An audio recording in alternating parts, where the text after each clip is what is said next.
Buenos días, buenas tardes y buenas noches. Gracias por acompañarnos, gracias por compartir con nosotros este nuevo episodio del podcast La Plaza. Como todos ustedes saben, un podcast producido por el grupo Economía Digital. Nuestros invitados de hoy, recuperada, la hemos sacado casi del hospital, Núria Val. ¿Qué tal, Núria? Hola, muy buenas, encantadísima de volver y de estar. ¿Pero estás bien? Bueno, aún con pruebas, pero vamos a sacar fuerza ahí. Estupendo.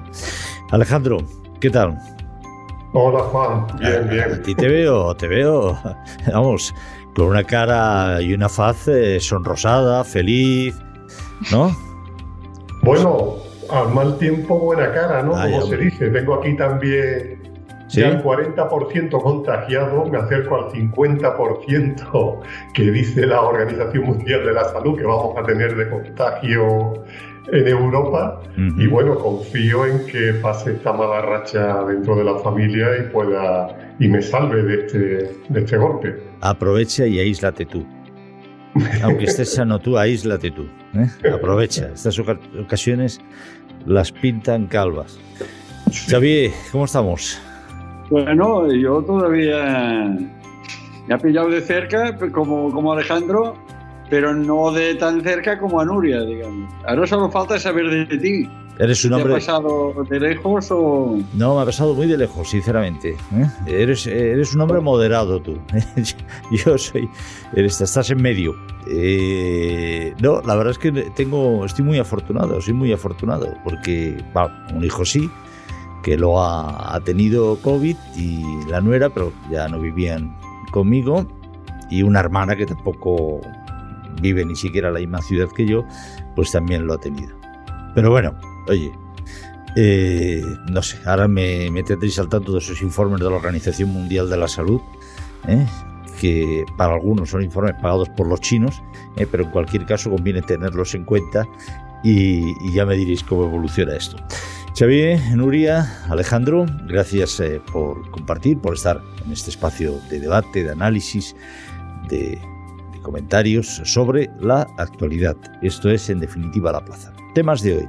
Bueno, pues supongo que Núria, que seguro que aún enchufada a aparatos, habrá seguido la actualidad de Castilla-León, que es el primer reto electoral. Estamos prácticamente en un año que va a tener unas connotaciones electorales y por lo tanto de configuración o de reparto del poder existente en España obvios. Quiero también ver, Alejandro, cómo se ha tomado esa rectificación no explícita, pero sí implícita, de las previsiones económicas de Sánchez en Investor Day, que me hable de esa revolución que apuntan en inversión, y Xavier Bru de Sala, pues como siempre, que hable de lo que le dé la gana, también como todos vosotros. Esto es La Plaza, queridos amigos, por si no lo sabían, y nosotros pues vamos a empezar ya. Empezamos, como hemos prometido. Núria, Castilla y León, y más que Castilla y León, si hay algo que te esté llamando la atención, hemos tenido hace unos días a Mañueco en Madrid, con Ayuso. No sabía yo que Mañueco fuera tan ayuser como ha dicho, pero bueno, parece ser que sí, al menos hizo esa declaración de principios. Pero mira, aparte de eso, me gustaría una visión general, si es posible. Hay elecciones ya de aquí a nada, de aquí a 3-4 semanas en Castilla y León, el 13 de febrero. Habrá elecciones inevitablemente en Andalucía, serán en junio o serán en octubre, pero habrá elecciones este año inevitablemente en Andalucía. Cada vez el tam-tam de guerra en Valencia va adquiriendo más fuerza, y Ximo Puig parece que podría estar tentado, ante el desgaste de sus socios, de ir también a elecciones anticipadas en la Comunidad Valenciana. Y no se descarta, diga Sánchez lo que diga, y a pesar de que ya está claro que podría gobernar hasta la fecha en que le corresponderían, la fecha exacta, sin adelantar, en que le corresponderían elecciones generales, que Sánchez no aproveche tampoco alguna maniobra, viendo la debilidad de sus oponentes y de sus socios, para consolidarse en el poder. Está ahí, está sobre la mesa. Vamos por el principio, si os parece, que es una buena manera de empezar las cosas, y comentamos, Núria, lo que tu intuición tu pituitaria, que entiendo no desgastada, el COVID ni siquiera puede con ella, sobre los temas sobre Castilla y León. Pues mira, tengo que descubrir que todavía ni huelo ni sepo nada. Como dicen, que he perdido el gusto y el olfato, pero para la política no. Seguro, claro, seguro. Y bueno, me ha llamado mucho la atención y me está llamando la preocupación que tienen en el Partido Socialista. Lo digo riéndome porque me acuerdo de algunas frases que me están diciendo.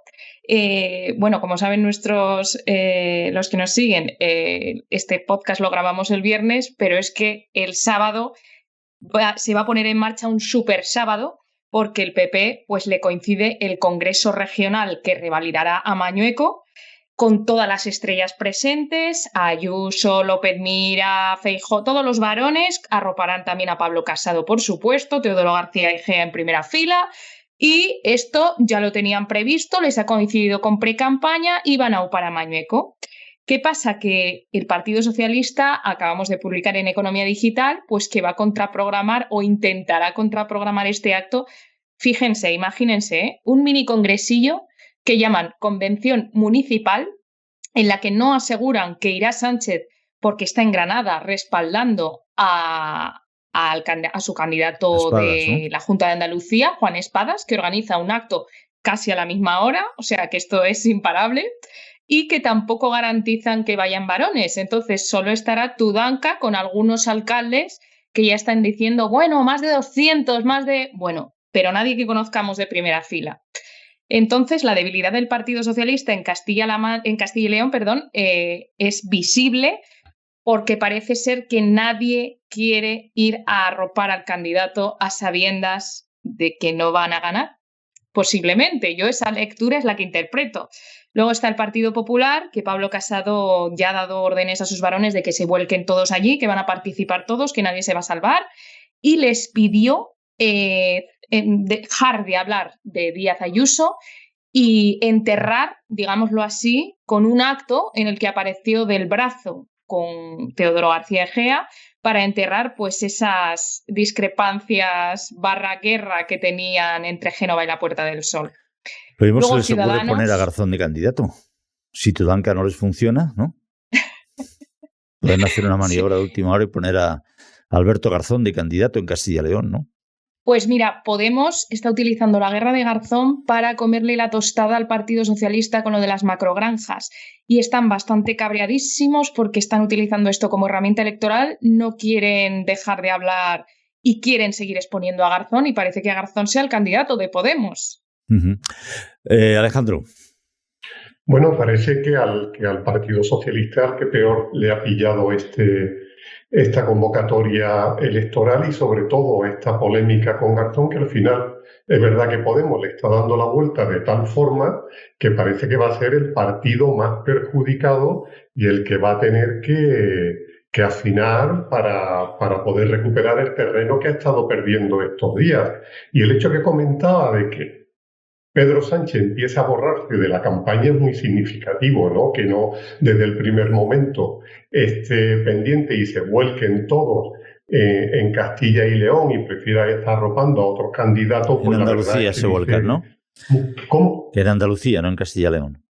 Ay, perdón. Y que esté en Andalucía arropando a Juan Espada, pues ya da a entender, como en otras campañas ha hecho Pedro Sánchez, que cuando no ve claro las perspectivas electorales de su partido, pues empieza a difuminarse y trata un poco de desmarcarse de esa campaña electoral, ¿no? Recordemos, Alejandro, que así lo hizo en Madrid, claro. Inicialmente apoyar y mostrarse dispuesto y entrar en el cuerpo a cuerpo contra Ayuso y estar al lado de Gabilondo hasta desaparecer prácticamente de la campaña cuando vio que las cosas iban mal dadas, ¿no?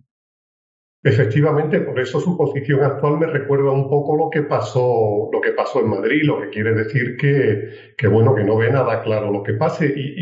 Y creo que se equivoca porque en el fondo estamos ante un ensayo de las generales, diga que no. Aquí los partidos ya se lo están planteando como una primera prueba de cara a esa gran convocatoria. Este es un campo de prueba, es un ensayo Castilla y León, y si el PSOE sale tocado de esta convocatoria, la verdad que los meses que vienen por delante podemos ver a un Sánchez bastante debilitado y afrontando unas elecciones en Andalucía en la peor situación posible.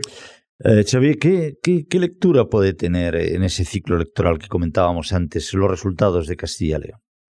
Bueno, yo creo que... Vamos a especular, si te parece. A ver, lo único que podía salvar o lo que más podía salvar a los socialistas era que siguiera la guerra interna en el PP. Pero esto, en lugar de eso, hay una tregua, unos abrazos, un Guadiana, donde campos de florecillas, donde luego volverán las enemistades en cuanto sea preciso y necesario. Pero de momento, bueno, pues esto no facilita las cosas. Tampoco, como habéis dicho, las polémicas con los podemitas, pues tampoco facilitan las cosas. Es decir, el ambiente es de derrota y yo creo que no podría ser de otro modo. Ahora, y si hay elecciones en Andalucía, otra vez morderá el polvo, lo más probable, el PSOE. Entonces ya serán dos.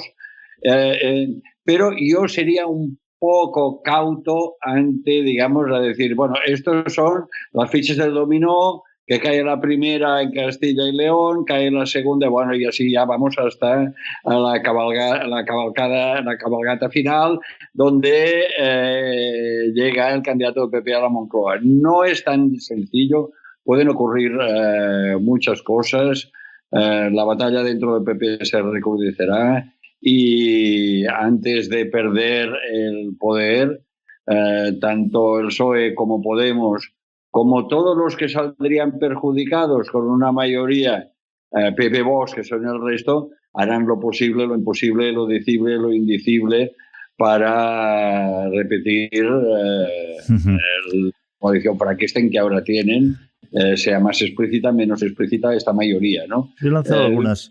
No va a ser... No es un camino de rosas, ni mucho menos, para gran alegría de Díaz Ayuso, también hay que decirlo, lo que llevaría al PP a la Moncloa. Voy a lanzaros algunas preguntas, por ver un poquitín, por darle vueltas a los resultados que puedan darse en Castilla y León. Por ejemplo, estoy pensando que el mejor resultado, dado que aparentemente el candidato de socialista, el señor Tudanca, carece de posibilidades reales frente a Mañueco, ¿qué alegrías podría tener el PSOE en los resultados de las elecciones a Castilla y León? Yo creo que a priori, la única satisfacción que podría darse el PSOE sería un excelente resultado de Vox, que condicionaría la mayoría absoluta de Mañueco y que le daría alas, le daría gasolina al discurso de los socialistas de que veis, si no me votáis, corre el riesgo de que gobierne este país la extrema derecha, etcétera, etcétera. Yo creo que sería una de las pocas alegrías que podría llevarse el Partido Socialista si se confirman las previsiones que se están haciendo en estos momentos sobre el resultado que tendría su candidato, el señor Tudancas. Por el contrario, ¿pensáis que un resultado muy malo por parte del PSOE podría hacer preguntarse a Sánchez si tiene sentido, ahora que tiene aprobados los presupuestos, etcétera, etcétera, si tiene sentido mantener la coalición? Sí, sobre todo desde aquí hasta el 23 o 24, los socios podemitas van a dedicarse a ir a la contra. Lo digo porque Garzón ya ha hecho un daño que habrá que evaluar en Castilla y León con sus declaraciones sobre la ganadería y las macrogranjas y demás, pero puede seguir metiendo la pata. No está escrito en ningún lugar que Garzón se quede aquí, en absoluto. E imaginaros unas elecciones en Andalucía con el señor Garzón diciendo que la oliva española es una mierda, que hay que acabar con ese olivar intensivo, o una cosa así. Dos temas. El tema lo veo muy difícil porque como decías antes, lo que podía llevar, casi lo único que podía llevar a Pedro Sánchez a convocar elecciones, porque finalizar la coalición significa convocar elecciones, sería la euforia no el miedo a perder, sino la euforia para avanzar más. Pero recordemos que eso ya lo hizo una vez, se repitieron elecciones y salió escaldado, ¿no? Por lo tanto, yo creo que hará lo posible o imposible para acabar la legislatura con sus actuales socios y que a medida que se vaya acercando digamos, la prueba electoral, la meta electoral donde se juega todo, las diferencias se van a limar porque no solo Pedro Sánchez se juega la Moncloa, sino que Podemos se juega sus ministerios y él puede decir que hace algo, además de declaraciones más o menos incendiarias, ¿no? Esta es yo creo que es el planteamiento que debe de tener y tiene Pedro Sánchez y el PSOE. En su casa nadie le va a toser. Esto ya lo hemos visto, haga lo que haga, Pedro Sánchez es el dueño absoluto del PSOE y quién lo iba a decir años atrás, ¿no? Pero arriesgarse sin tener muy buenas cartas en la mano, no creo que lo vaya a hacer. Alejandro, Nuria. No, bueno, varias cosas relacionadas con lo que has planteado, Juan. Primero, comparto completamente el análisis que has hecho sobre ese resultado electoral que le podría beneficiar al PSOE, todo lo que no sea mayoría absoluta de Fernández Mañueco, y el tener que gobernar con Vox, pues entraríamos ahí en un momento ruido, un momento de distraer la atención, sobre todo también a raíz del candidato de Vox en Castilla y León, que bueno, que ya hemos visto la polémica que se ha generado a raíz de unos tuits antiguos que tenía en su cuenta, que borró y que se ha sacado actualmente, y eso no va a desaparecer. O sea que si Vox tiene un protagonismo y este candidato puede tener la llave del gobierno en Castilla y León, lógicamente todo esto le va a dar gasolina al PSOE para intentar ocultar ese mal resultado. Luego, por otra parte, tenemos también a un Pedro Sánchez que creo que va a mantener la legislatura hasta el final, como decía Xavi, porque había tenido una buena oportunidad, pero hemos visto cómo ese ataque frontal, ese ataque radical contra la polémica generada por Garzón se ha ido diluyendo, han ido cerrando filas y al final, entre todos, están tratando de calmar las aguas para seguir adelante con la coalición, porque al final es que ve que tiene que seguir con ellos hasta el final y son también la única opción que tienen para continuar si las próximas elecciones generales sacan mayoría o sacan el número suficiente para gobernar entre las dos fuerzas. Es que sus destinos están unidos y ahí no pueden separarse. Y finalmente quería apuntar también en relación con la tregua interna del Partido Popular, que veremos a ver si es efímera o no por estas elecciones, pero ya hemos visto un movimiento en Isabel Díaz Ayuso con la demanda puesta en el Supremo contra los fondos europeos, que yo creo que es un aviso a Sánchez y un aviso también a Pablo Casado, que es ella la que está marcando el paso dentro del partido, que no va con palabras sino con hechos. Si tiene sospecha de que los fondos se están repartiendo mal, pues voy al Supremo, denuncio y que decidan los tribunales. Y ahora parece que el resto de ayuntamientos y el resto del partido se está alineando detrás de Isabel Díaz Ayuso. Yo creo que está dejando también un mensaje claro con esta decisión de cuál va a ser su camino a seguir en cuanto acabe esta tregua electoral. Nuria.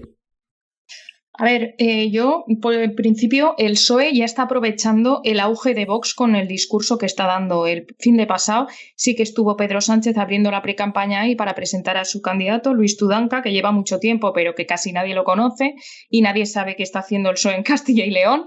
Pero, claro, ellos azuzan este mensaje de Vox, que viene la ultraderecha, que así pretende gobernar el PP, tal cual. Los números son los que son y yo quiero poner esto un poco en contexto porque los resultados no son extrapolables. Cada comunidad tiene un aspecto distinto y en Vox ahora mismo hay 2 representantes, si no me equivoco, en la Junta. Quiero decir esto, que si el PP gana y necesita el apoyo de Vox, uno, se ha quitado a Ciudadanos, que son los que sospechaban en todo momento que estaban hablando con el PSOE. Vox no ha hecho eso. Y dos, si tienen 2 representantes y no aspiran a muchos más, yo creo que tampoco tendrán gran peso en las decisiones, o sea, no podrán pedir el oro ni el moro al PP, que es el que tiene o tendrá el gran peso en este gobierno. Entonces, todo hay que contextualizarlo.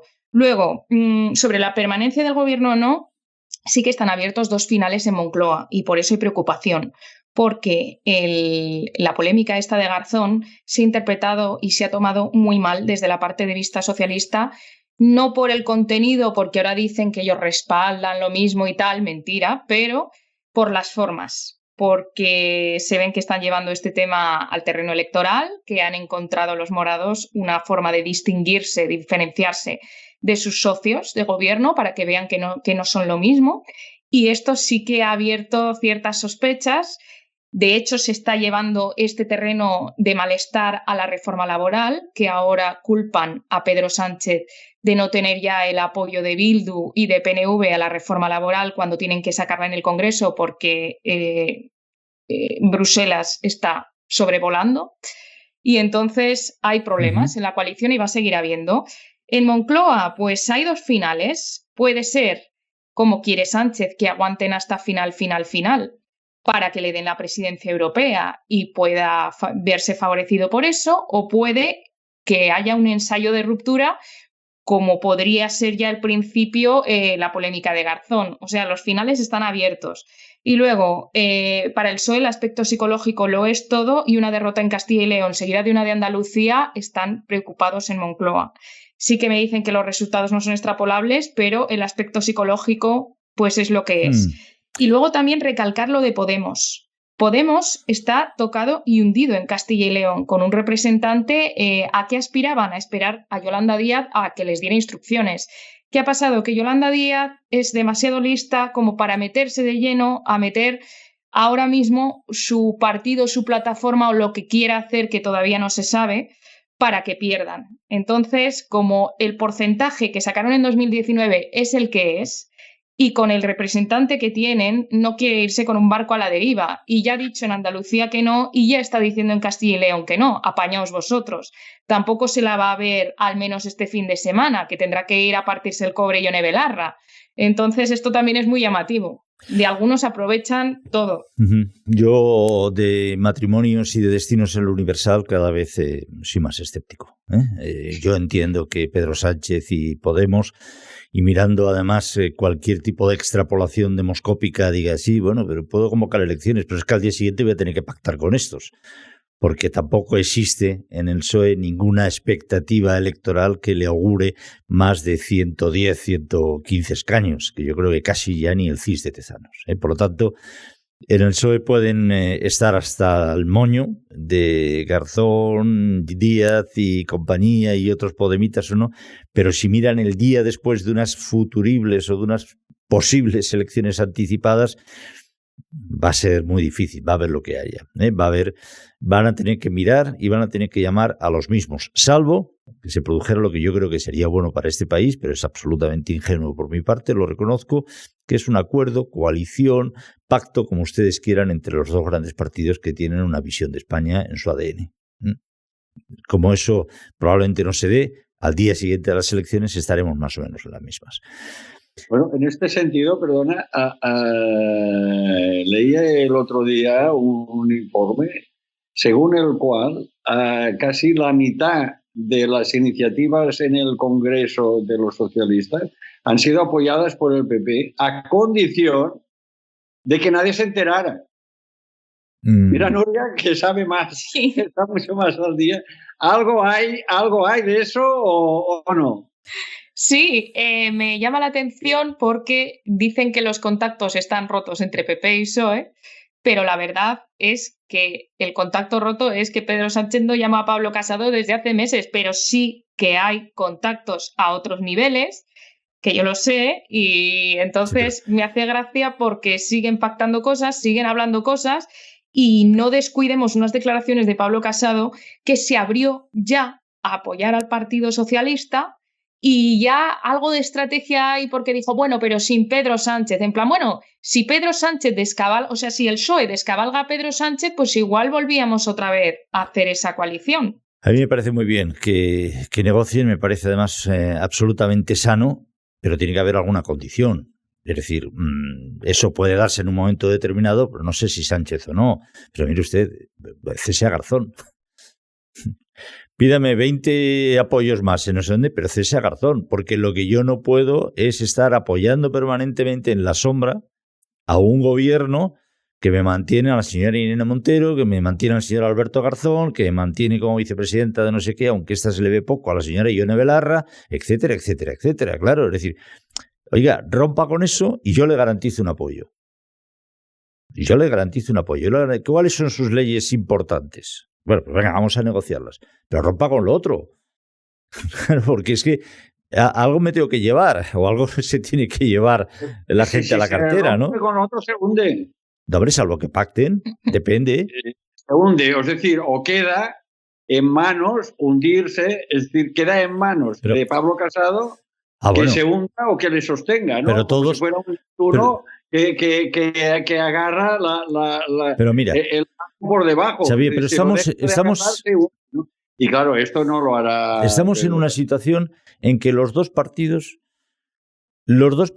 necesitan y pueden ser hundidos por cualquier otro periférico. Es decir, Sánchez, si hiciera eso, necesitaría el apoyo de Casado, pero es que la contrapartida es que si gobierna Casado necesita el apoyo de Sánchez o el apoyo de Vox. Porque las matemáticas electorales son las que son, porque además ha desaparecido una fuerza que en su momento proporcionaba 20 y pico, casi 30 escaños en el Congreso de los Diputados, que era absolutamente centrista, que era Convergencia y Unió. Eso no existe. Por lo tanto, PP y PSOE se tienen que enfrentar al siguiente dilema. Salvo que cambiara muchísimo las perspectivas electorales o demoscópicas, cosa que hoy por hoy no se ven, al día siguiente de unas nuevas elecciones generales, el Partido Popular tendrá que mirar o a Vox o tendrá que mirar al Partido Socialista para sacar reformas de calado. No estoy hablando para aprobar cositas de ahora maquillo esto, ahora maquillo el otro. Reformas de calado importantes. Por ejemplo, una reforma constitucional. Entonces, tiene que mirar el PSOE necesariamente el PP y el PP al PSOE. Porque es que la configuración no va a cambiar demasiado en las próximas elecciones. Por lo tanto, y el PSOE o mira al PP, que ya sé que no le gusta, o mira a Podemos, Esquerra Republicana, Bildu y PNV. Es que no tiene más. Es que no hay otras mayorías posibles con lo que vemos ahora y con lo que la dinámica actual nos está conduciendo. A mí, por lo menos, no se me ocurren. Otras preguntas que os quería hacer. ¿El auge de Vox que están detectando todas las encuestas, lo veis estructural? ¿Lo veis fruto de, no lo sé, cuál es vuestro, de unos momentos bajos de Casado, de un desgaste del gobierno de coalición y por lo tanto de las instituciones? ¿Qué sentido dais al auge de Vox? Venga, Alejandro, empieza tú. Yo le doy que están recogiendo el fruto de la división interna dentro del Partido Popular. Yo creo que Ayuso tuvo la capacidad, al final, Vox se nutre de descontento del PP, que son los que están votando al partido de Santiago Abascal. Y Isabel Díaz Ayuso tuvo la virtud de conseguir recuperar esa parte de los votos que se habían escapado y parecía que eso podía servir. De hecho, las encuestas en ese momento eran las más favorables para Pablo Casado, pero creo que esta división de nuevo está fomentando el que esos votos del PP sigan volando hacia Vox. Yo lo he comentado con algunos votantes del Partido Popular y que ahora votan a Vox y le digo, si el candidato, en este caso la candidata a las elecciones generales fuera Isabel Díaz Ayuso, ¿a quién votaría? ¿A Abascal o a Ayuso? Y me dicen que Ayuso sin ningún tipo de dudas. Eso quiere decir que esta lucha interna, que esta discrepancia dentro del partido, el hecho de que Pablo Casado pues, se haya abierto esta guerra con Isabel Díaz Ayuso, pues está provocando de nuevo esta fuga de votantes que no sé si va a tener margen para poder recuperar en todo este tiempo que queda. Nuria y Xavier. Xavier, venga. Yo creo que es digamos, un análisis muy bueno que acabas de hacer, Alejandro. Y entonces esto significa que hay una parte significativa de votantes del PP que van de ida y vuelta. Es decir, que están dando un viaje hacia Vox contra Pablo Casado y a favor de Ayuso más que a favor de Vox. Y mi intuición es que llevas bastante razón o toda y que las cosas están yendo por ahí. Por lo tanto, la pregunta de Juan que decía, ¿esto es estructural o circunstancial? Me atrevo a decir, nuestra respuesta es que esto es circunstancial mientras dure esta guerra. Pero si esta guerra la gana Casado y es el candidato a las próximas generales, puede convertirse de circunstancial en estructural, porque estos votos pueden, y es muy probable que se queden en Vox o incluso que aumenten, enfadados porque el PP presenta un candidato que lo ven flojo y no lo ven capaz de ir a por todas como Díaz Ayuso. Nuria. A ver, la solvencia de Mañueco en Castilla y León es buena de cara al mundo rural, de cara a los trabajadores de allí del campo. O sea, quieren mucho a Mañueco y por eso lleva tantos años el PP allí. Sí que es cierto que el trabajazo que lleva haciendo Vox sin decir nada a nadie, o sea, trabajando en silencio en Andalucía y en Castilla y León, Castilla-La Mancha, pueblos, es increíble. Me han contado y me han estado hablando que en el mundo rural han puesto sobre la mesa medidas contundentes que quizás el PP ha estado un poco más flojo o se le ha visto menos, ha tenido menos visibilidad y entonces sí que ha logrado convencer a gente. Esto en el PP son conscientes que, como decía Alejandro, el descontento a la hora del voto sí que influye mucho y lo van a ver y por eso tienen que neutralizarlo con esta campaña. Y luego me han contado también en el PP que hay un factor que son que las elecciones se den en invierno y es que solo votan los más fervientes y que no hay o no reside suficiente población que vaya a votar de propio porque se desplazan también a las ciudades en invierno, viven en las ciudades y en algunos pueblos pues no les votarán. Entonces sí que tienen un problema en el PP con la movilización del voto y ahí están incidiendo en estos momentos en el programa de campaña que es el que están elaborando ahora, me están diciendo a mí. Muy bien, Alejandro, revisión implícita, no explícita, del cuadro macroeconómico del gobierno, ¿no? En unas recientes declaraciones de Sánchez en un acto ante inversores y ante las empresas del IBEX, ¿no? Bueno, le ha costado trabajo reconocerlo, lo que pasa que ahí... No, reconocer no lo ha reconocido.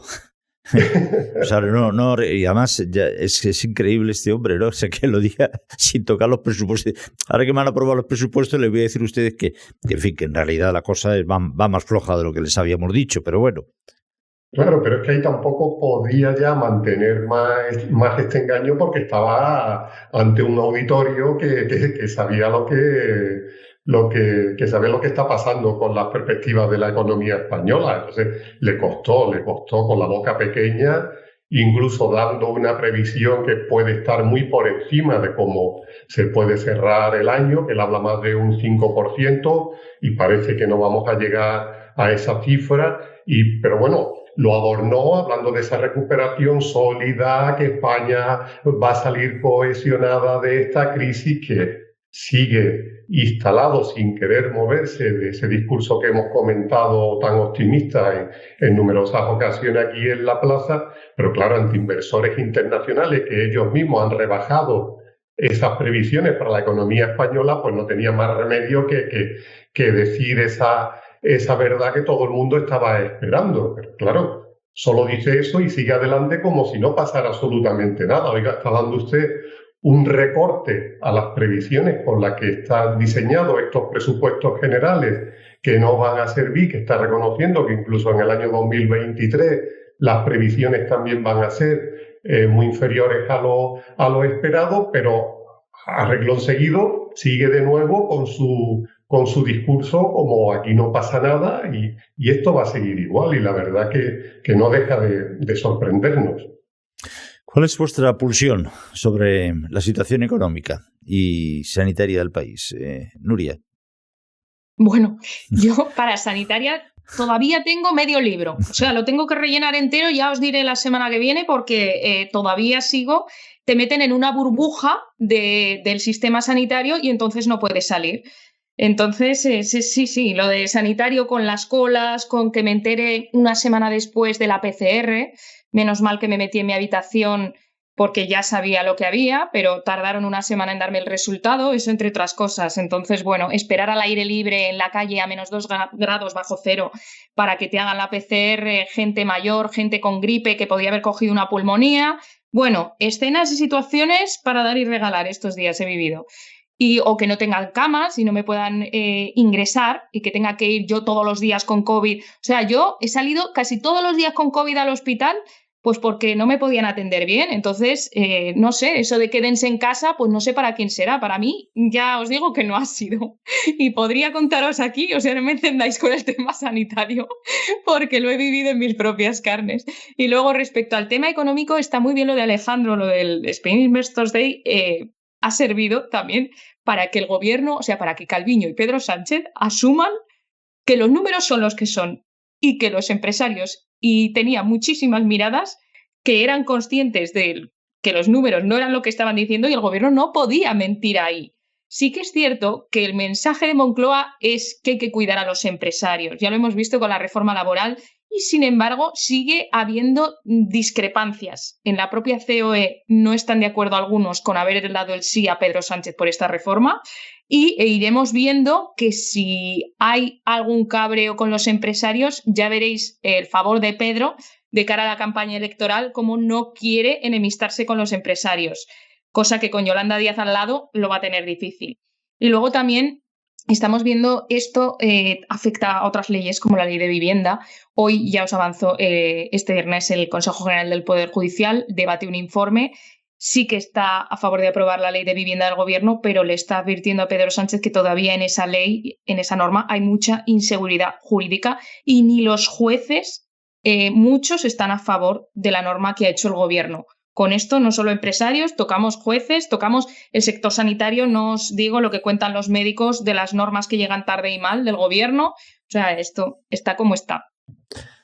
Está bien. Bueno, tal vez habría que añadir a vuestros análisis un factor que cada vez yo creo que es más preocupante, porque aquí estamos hablando de COVID, que habrá a buen seguro que será ya algo residual, que no tendrá peso, por lo menos en las decisiones de los ciudadanos, que en la economía, dentro de, no de pocos meses, como creo, o semanas, sino seguro que dentro de un año, si no hay un cataclismo, esto se acaba. Estamos hablando mucho de política, de votos, de para arriba y para abajo, pero lo de que el gobierno reconozca que sus provisiones son excesivamente optimistas y tal, todo esto, digamos, está muy bien, aunque Pedro Sánchez no es como su antecesor socialista, que ahí va negándolo todo hasta que tropezó con sus propias falsedades, ¿no? No, pero aquí hay tal vez un ingrediente que decida de verdad quién gana las próximas elecciones, y es la inflación. Hoy leía que en los Estados Unidos andan muy preocupados porque la inflación está subiendo y porque no saben cómo se puede parar la inflación. Es decir, aquí todo lo que se puede haber avanzado en reforma laboral, en salario mínimo, en tal y cual, en convenios colectivos, etcétera, se lo ha comido, en pensiones, se lo ha comido 3 o 4 veces la inflación. La inflación real, no la inflación que se procura o que se desea o que se prevé, ¿no? Y es decir, si a finales de este año no ha remitido la inflación, lo más probable es que, digan lo que diga la política, Pedro Sánchez acabe mal. Y al contrario, si la inflación resulta que dura unos meses en vez de durar 1 año y medio o 2, puede verse bastante salvado. No sé, la especulación va por mi cuenta, pero lo de que la inflación es un tema de primera magnitud, tal vez el más importante, esto creo que Alejandro me lo confirmará, ¿no? Pues llegados a este punto, Alejandro, por alusiones directísimas. No, sí, bueno, es el gran riesgo de este año y de hecho se ha visto el cambio de discurso de la Reserva Federal, que ya ha anunciado que va a acelerar la subida de tipos, que tendrá la primera lugar en el mes de marzo. Habrá 4 subidas a lo largo de este año. Y su presidente Jerome Powell, que hace unos meses decía que la inflación era transitoria, que no nos preocupemos, que esto iba a pasar pronto, que en verano ya iba a empezar a decaer, ahora ha dicho que es la gran preocupación y que hay que combatir la inflación con todos los medios. Entonces, al final se va a convertir, como bien apuntaba Xavier, pues el eje que va a marcar la política económica este año. No soy economista y seguro que Alejandro me corregirá, pero por el tipo de inflación que tenemos, una subida de tipos, si se diera en Europa, que no sé cuánto tiempo podrá resistir subidas de tipos en Estados Unidos sin sin continuar en esa senda o sin apuntarse también a esa senda, una subida de tipos en Europa unido al tipo de inflación que tenemos sería demoledor para las personas con menos poder adquisitivo. Demoledor. Porque afectaría a todas las deudas que tienen, vinculadas mayoritariamente, lógicamente, al precio del Euribor, a sus hipotecas, los activos implicados en donde están viviendo, y probablemente tardaría muchísimo más en reducir la inflación, porque hay una inflación subyacente debido a la escasez de suministros, motivada por el cuello de botella que están teniendo los suministros y por el alza de la energía, y eso tiene poco que ver con el dinero en circulación, creo, ¿no? Alejandro, no lo sé. No, sí, ese es el gran peligro. Por eso el Banco Central Europeo se está resistiendo, quiere alargar lo máximo posible esta subida de tipos, porque sabe también que la recuperación en la zona euroeconómica es débil, es frágil, y que una subida de tipos ahora mismo puede hacerla descarrilar completamente. En abril creo que empiezan a vencer los primeros ICOs que se dieron, que para mí tengo esa cifra marcada en el calendario de la evolución económica en España. Bueno, si no hay recuperación económica, hay que empezar a devolver los ICOs, acaban los 2 años de moratoria y además nos enfrentamos a una subida de tipos, vamos a empezar a santiguarnos. Si me dejas añadir, si Omicron entra en China, lo que hemos visto de escasez de suministros se va a convertir en algo, digamos, estructuralmente muy dañino para todas las economías occidentales. Pero mucho, es decir, lo que hemos visto no es nada, porque dice que el gobierno chino está dispuesto a atajar, a cortar, a cerrar puertos, a confinar a los millones que sean necesarios para no enfrentarse a la variante Omicron. Es decir, estamos no directamente, pero indirectamente dependiendo del virus, porque si entra en serio en China, pues todo lo que hemos dicho creo que va a ser poca cosa. Detener a los rebeldes en Hong Kong es más o menos difícil, pero detener a los virus estos Omicron 1 a 1 es muy complicado, es hasta para los chinos. Me temo que va a ser muy complicado. Sí, pero ellos están dispuestos a sufrir todo lo que sea, la ciudadanía, mientras que la ciudadanía de los países avanzados no está dispuesta a sufrir nada. Y esto es una diferencia muy importante. Queridos Xavier, Alejandro y Nuria, recupérate, Gracias. No lo tomes así. Si la sanidad me deja. Recupérate. A olisquear mucho más que política, a olisquear todo. Para que así se recupera. Amor, vino, etcétera. Nuria, Alejandro Chevella, muchísimas gracias. Si usted nos sigue por YouTube, aquí nos despedimos. Ha sido nuevamente un placer que esperamos repetir continuadamente. Suscríbanse ustedes al canal de YouTube de Economía Digital y tendrán un aviso cada vez que renovemos este espacio. Y si nos sigue por canales de audio simplemente, como ebooks o Spotify, iTunes, Tidal, me parece que es una nueva plataforma de audio, pues aguarden 5 minutos, ni 5 minutos, 2 minutos, que les hacemos un pequeño regalito. Gracias.